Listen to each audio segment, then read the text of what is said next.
राधे राधे। हम लोग पढ़ रहे थे श्रीमद् भगवद गीता यथारूप अध्याय 2 गीता सार, जिसकी श्लोक संख्या 36 तक हम लोग अध्ययन कर चुके थे। आज हम लोग श्लोक संख्या 37 से शुरू करेंगे। 37। हतो वा ग्रापस्य यसी स्वर्गम चित्वा वा भोजयसे महीम तस्मादुदिष्ठ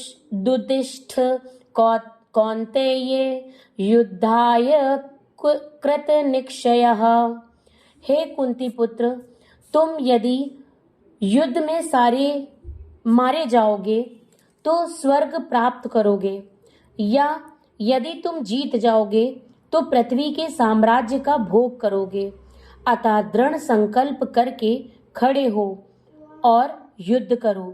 तात्पर्य: यद्यपि अर्जुन के पक्ष में विजय निश्चित न थी, फिर भी उसे युद्ध करना था, क्योंकि यदि वह युद्ध में मारा भी गया तो वह स्वर्गलोक को जाएगा। श्लोक संख्या 38। सुख दुखे समे कृत्वा लाभालाभौ जये जयो ततो युद्धाय युजस्यश्व नैवं पापं वाप्स्यसि। तुम सुख या दुख, हानि या लाभ, विजय या पराजय का विचार किए बिना युद्ध के लिए युद्ध करो। ऐसा करने पर तुम्हें कोई पाप नहीं लगेगा। तात्पर्य: अब भगवान कृष्ण प्रत्यक्ष रूप से कहते हैं कि अर्जुन को युद्ध के लिए युद्ध करना चाहिए, क्योंकि यह उनकी इच्छा है। कृष्ण भावनामृत के कार्यों में सुख या दुख, हानि या लाभ, जय या पराजय को कोई महत्व नहीं दिया जाता। दिव्य चेतना तो यही होगी कि हर कार्य कृष्ण के निमित्त किया जाए। अतः भौतिक कार्यों का कोई बंधन या फल नहीं होता। जो कोई सतोगुण या रजोगुण के अधीन होकर अपनी इंद्रिय तृप्ति के लिए कर्म करता है, उसे अच्छे या बुरे फल प्राप्त होते हैं। किंतु जो कृष्ण भावनामृत के कार्यों में अपने आप को समर्पित कर देता है, वह सामान्य कर्म करने वाले के समान किसी का कृतज्ञ या ऋणी नहीं होता। भागवत में कहा गया है, देवर्षि भूताप्त नृपा पित्राणाम न किंकरो नायमृणी च राजन सर्वात्मना याः शरणं शरणयं गतो मुकुंदम परिहृत्य कृतम। जिसने अन्य समस्त कार्यों को त्याग कर मुकुंद श्री कृष्ण की शरण ग्रहण कर ली, वह ना तो किसी का ऋणी है और ना किसी का कृतज्ञ, चाहे वे देवता, साधु, सामान्य जन अथवा परिजन, मानव जाति या उसके पितर ही क्यों ना हो। इस श्लोक में कृष्ण ने अर्जुन को प्रत्यक्ष रूप से इसी का संकेत किया है। इसकी व्याख्या अगले श्लोकों में और भी स्पष्टता से की जाएगी। श्लोक संख्या 39। ऐसा ते अभिहिता सांख्य के बुद्धिर्योगे त्वेमां ऋणो बुद्धिया युक्तो यया पार्थ कर्म बंधम प्रहास्यसि। यहाँ मैंने वैश्लेषिक अध्ययन यानी कि सांख्य द्वारा इस ज्ञान का वर्णन किया है। अब निष्काम भाव से कर्म करना बता रहा हूँ, उसे सुनो। हे प्रथा पुत्र, तुम यदि ऐसे ज्ञान से कर्म करोगे तो तुम कर्मों के बंधन से अपने को मुक्त कर सकते हो। तात्पर्य: वैदिक कोश निरुक्ति के अनुसार सांख्य का अर्थ है विस्तार से वस्तुओं का वर्णन करने वाला, तथा सांख्य उस दर्शन के लिए प्रयुक्त मिलता है जो आत्मा की वास्तविक प्रकृति का वर्णन करता है। और योग का अर्थ है इंद्रियों का निग्रह। अर्जुन का युद्ध न करने का प्रस्ताव इंद्रिय तृप्ति पर आधारित था। वह अपने प्रधान कर्तव्य को भुलाकर युद्ध से दूर रहना चाहता था, क्योंकि उसने यह सोचा कि धृतराष्ट्र के पुत्रों अर्थात अपने बंधु बांधवों को परास्त करके राज्यभोग करने की अपेक्षा अपने संबंधियों तथा स्वजनों को न मारकर वह अधिक सुखी रहेगा। दोनों ही प्रकार से मूल सिद्धांत तो इंद्रिय तृप्ति था। उन्हें जीतने से प्राप्त होने वाला सुख तथा स्वजनों को जीवित देखने का सुख, ये दोनों इंद्रिय तृप्ति के धरातल पर एक हैं, क्योंकि इससे बुद्धि तथा कर्तव्य दोनों का अंत हो जाता है। अतः कृष्ण ने अर्जुन को बताना चाहा कि वह अपने पितामह के शरीर का वध करके उनके आत्मा को नहीं मारेगा। उन्होंने ये बताया कि उनके सहित सारे जीव शाश्वत प्राणी हैं।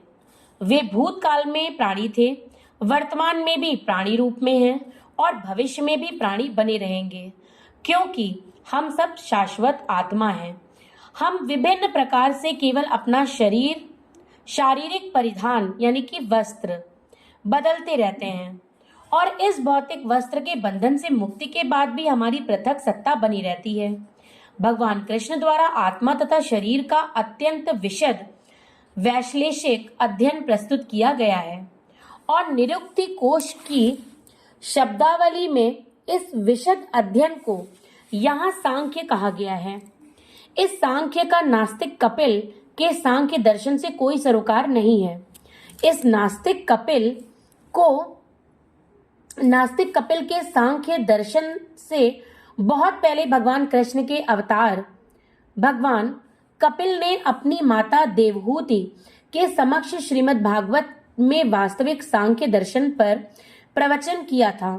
उन्होंने स्पष्ट बताया है कि पुरुष या परमेश्वर क्रियाशील हैं और वे प्रकृति पर दृष्टिपात करके सृष्टि की उत्पत्ति करते हैं। इसको वेदों ने तथा गीता ने स्वीकार किया है। वेदों में वर्णन मिलता है कि भगवान ने प्रकृति पर दृष्टिपात किया और उसमें आणविक जीवात्माएं प्रविष्ट कर दी। ये सारे जीव भौतिक जगत में इंद्रिय तृप्ति के लिए कर्म करते रहते हैं और माया के वशीभूत होकर अपने को भोक्ता मानते रहते हैं। इस मानसिकता की चरम सीमा भगवान के साथ सायुज्य प्राप्त करना है।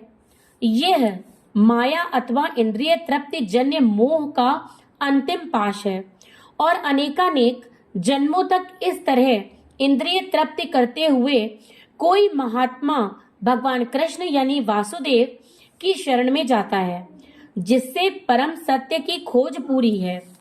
अर्जुन ने कृष्ण की शरण ग्रहण करके पहले ही उन्हें गुरु रूप में स्वीकार कर लिया है। शिष्यते अहम शाधि माम त्वाम प्रपन्नम। फलस्वरूप कृष्ण अब उसे बुद्धि योग या कर्म योग की कार्यविधि बताएंगे, जो कृष्ण की इंद्रिय तृप्ति के लिए किया गया भक्ति योग है। यह बुद्धि योग अध्याय 10 के 10वें श्लोक में वर्णित है, जिसमें इसे उन भगवान के साथ प्रत्यक्ष संपर्क बताया है जो सबके हृदय में परमात्मा रूप में विद्यमान है। किंतु ऐसा संपर्क भक्ति के बिना संभव नहीं है। अतः जो भगवान की भक्ति या दिव्य प्रेमा भक्ति में या कृष्ण भावनामृत में स्थित होता है, वही भगवान की विशिष्ट कृपा से बुद्धि योग की यह अवस्था प्राप्त कर पाता है। अतः भगवान कहते हैं कि जो लोग दिव्य प्रेम वश भक्ति में निरंतर लगे रहते हैं, उन्हें ही वे भक्ति का विशुद्ध ज्ञान प्रदान करते हैं। इस प्रकार भक्त सरलता से उनके चितानंदमय धाम में पहुंच सकते हैं। इस प्रकार इस श्लोक में वर्णित बुद्धि योग भगवान कृष्ण की भक्ति है और यहाँ पर उल्लिखित सांख्य शब्द का नास्तिक कपिल द्वारा प्रतिपादित अनीश्वरवादी सांख्य योग से कुछ भी संबंध नहीं है। अतः किसी को यह भ्रम नहीं होना चाहिए कि यहाँ पर उल्लिखित सांख्य योग का अनीश्वरवादी सांख्य से किसी प्रकार का संबंध है। ना ही उस समय उसके दर्शन का कोई प्रभाव था और न कृष्ण ने ऐसी ईश्वर विहीन दार्शनिक कल्पना का उल्लेख करने की चिंता की। वास्तविक सांख्य दर्शन का वर्णन भगवान कपिल द्वारा श्रीमद् भागवत में हुआ है, किंतु वर्तमान प्रकरणों में उस सांख्य से भी कोई सरोकार नहीं है। यहाँ सांख्य का अर्थ है शरीर तथा आत्मा का वैश्लेषिक अध्ययन।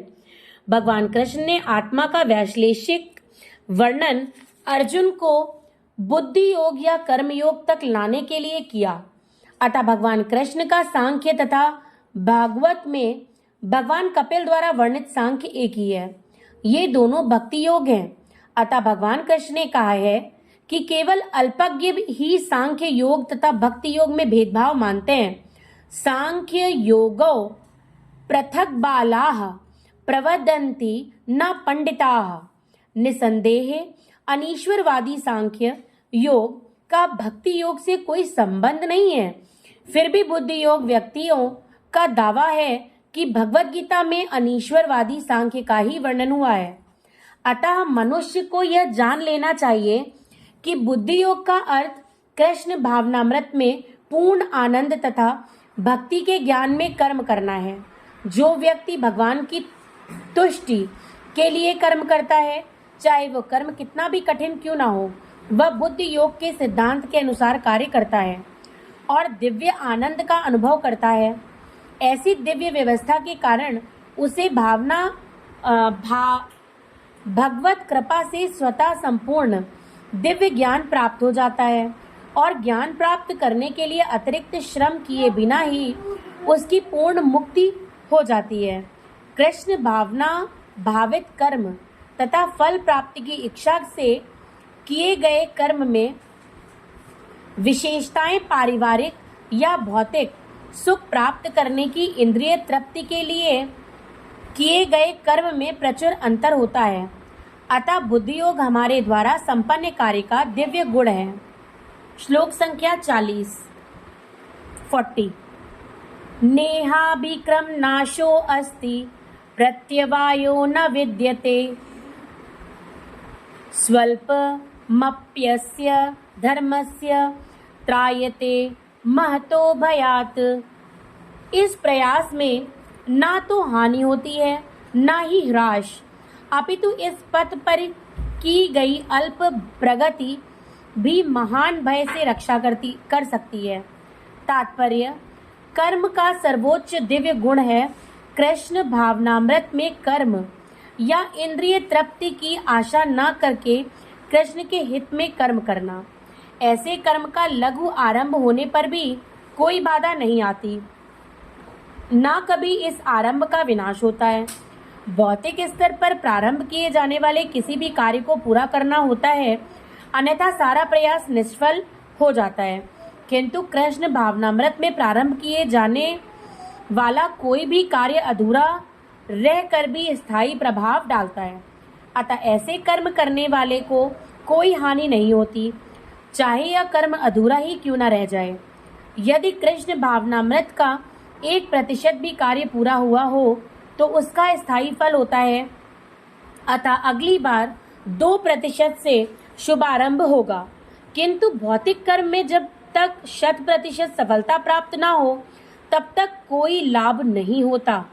अजामिल ने कृष्ण भावनामृत में अपने कर्तव्य का कुछ ही प्रतिशत पूरा किया था, किंतु भगवान की कृपा से उसे 100% लाभ मिला। इस संबंध में श्रीमद् भागवत में एक अत्यंत सुंदर श्लोक आया है। त्यक्त्वा स्वधर्मं चरणाम्बुजं